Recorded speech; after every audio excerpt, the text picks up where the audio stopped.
Jesus ascended far above all the heavens.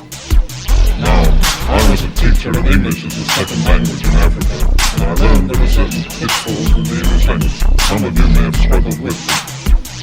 And one is the use of the word all, because you can't use it in certain situations. For instance, one of my students came to me one day and he said, "Please sir, all my parents have come to see me." Well, I said, "I understand what you mean, but you've got the wrong word, because you can't have more than two parents, and you can't use the word of all of less than three persons." So, when Paul says there were not all the heavens, there must have been at least three heavens. Now, I believe that's what there are. Now, I'll offer you just my opinion, and I'm not claiming that this is necessarily scriptural, but it seems to me the third heaven is the heaven of God's presence. It's the holy heaven. And remember that God dwells even above heaven. That's stated in many places. Then the first heaven, I would suggest, could be the visible heaven that we see. The sun, moon, and the stars. So in some way, there remains a second heaven, which is never called the second heaven, which is somewhere between the visible heaven and the heaven of God's being. Personally, I believe that's where Satan's kingdom is located. Let me just offer you this theory. Maybe you think I'm very naive, but Ruth and I travel a lot by jet pattern. And recently, on the way from New Zealand to Singapore, we were flying at an altitude of 39,000 feet. This is a long, long way up. When I get that high, I sometimes have the feeling I'm above Satan's kingdom. It's like it's easy to pray.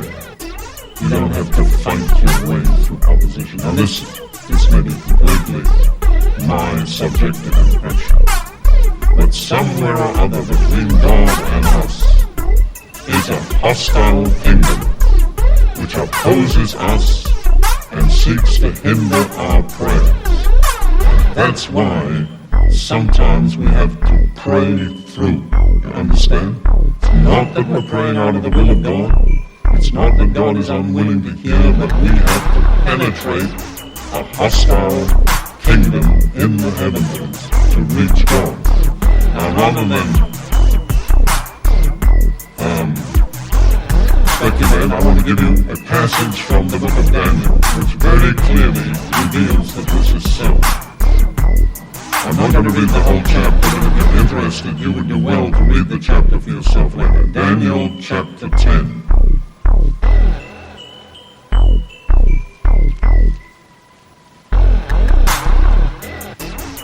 This chapter relates how Daniel set aside a period of 3 weeks for special prayer.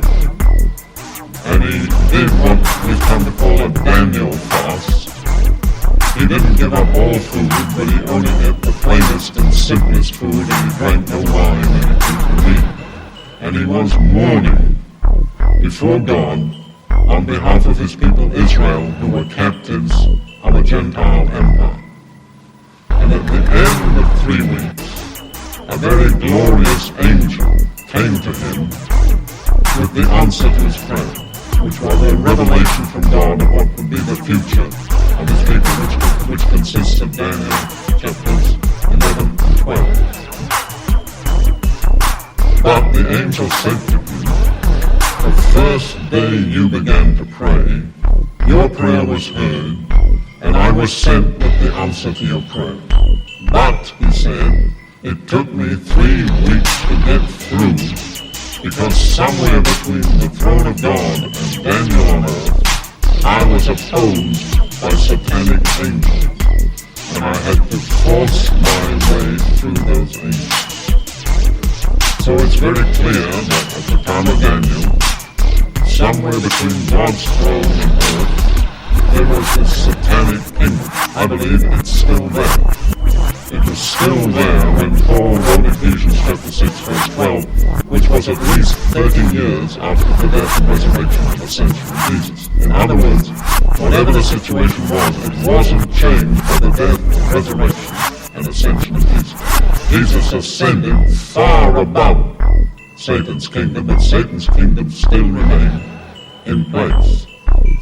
And then the angel told Daniel, I've come with the answer to your prayer, and when I leave, I'm going to have to fight my way back through the same angels, and then I'm going to have to fight other satanic angels.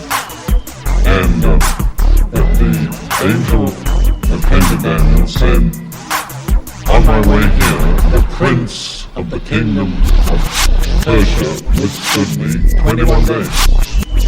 So for 21 days, these angels were battling in the heavens. And he also speaks about kings of Persia. In the language of the King James, which is used here, I understand the prince was the supreme ruler, the kings were sub-rulers. But they were all concerned with the kingdom or the empire of Persia, which at that time was the largest and most powerful empire on earth. It had 127 provinces. So Satan had one super angel who was responsible for him for the whole kingdom of Persia. But this super angel had other angels that were responsible for different areas within the kingdom of Persia. Now, this is no theory for me because I've seen in many instances and cases how this principle works. For instance, let's suppose that there were major cities in the Empire of Persia, which there were. Well, I think there was one sub-angel over each major city. As I travel from city to city and place to place, I've learned that to be effective in ministry in a certain city, very often I have to identify the particular satanic power that's at work in that city. And it's different from city to city to city. Again, there were a lot of different nationalities in the Persian Empire. And my observation is that many times there's a particular satanic king over a particular racial group. Taking the United States, which is made up of many different racial groups, and where I've lived now for more than 20 years, my clear impression is that different racial groups have different satanic powers over them. And in dealing with those racial groups spiritually, it becomes important to identify the power that's over them. For instance, as everybody knows, there are a lot of black Negroes in America. Now, I have no prejudice against black people. I love them. I have a black daughter. But they are the descendants of people who were taken there as slaves. And I've shared this with black Americans. You find that most black Christians can only get so far, and something seems to stop them. And I have shared my opinion that you came as slaves. You've been politically emancipated, but you've never been spiritually emancipated. You're still under a spirit of slavery. Now, Paul speaks about a spirit of slavery in Romans chapter 8 when he says, we have not received the spirit of slavery again, but the spirit of the God which makes us sons and daughters of God. And when he's talking about slavery, if you look at the context, he's talking about religious legalism. People whose religion consists of sets of rules. Do this, don't do that. My observation again is that nearly all black American churches are extremely legalistic. Hardly any of them know the real liberty of God's grace. What is the reason? The reason is that that spirit of slavery has never really been dealt with. It still has a measure of control of them. They're Christians, many of them, and some of them are very lovely Christians. But as a group, they've never been set free. Take another group in the United States, the American Indians. Basically, The United States is a country of liberty. Unfortunately, liberty has been carried much too far these days. It's a country where almost anybody can prosper because of the nature of the economy and the laws and so on. You don't have to have a doctorate in philosophy to prosper. In fact, you probably do better without it. But there's one group that basically have never prospered. The American Indian. They've never prospered financially, they've never prospered socially, and spiritually. They are still in awful darkness. They are basically all practices of witchcraft. And very powerful witchcraft. It's a tragedy. But my impression is that until someone with vision understands the root problem of the American Indians and is prepared to do the spiritual warfare to release them, they'll remain in bondage. Now, I've been wise enough to take my examples from a distant land. But I think if you ponder what I'm saying, in a little while you'll begin to see that there are similar principles operating in Asia. Very strong principles. Now when the angel had finished telling Daniel about this, he said, when I go, I'll have to fight again with the prince of the kingdom of Persia, and then after that I'll have to fight with the prince of the kingdom of Greece. Now why Persia and Greece? Well, because there were 4 Gentile empires that dominated God's people, Israel, and their land, and the city of Jerusalem. And you see, the battle is always most intense spiritually where God's kingdom's issues are focused. So wherever God is at work, you'll find that Satan will be at work also. His very name means the resistor. See? He resists God's purposes and God's people. That's he can't help it. He's a slave of his own nature. So there were 4 successive Gentile empires that dominated Israel. Babylon, Persia, Greece, and Rome. Now, in Daniel's day, Persia was still the dominant empire, but the next one to follow it would be Greece.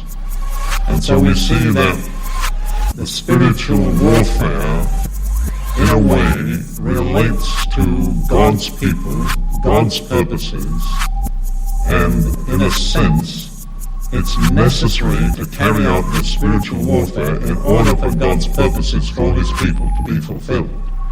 And Daniel is a marvelous pattern of somebody who by prayer and fasting and intercession changed the history of his people. Let me now read the passages that I've been quoting very quickly.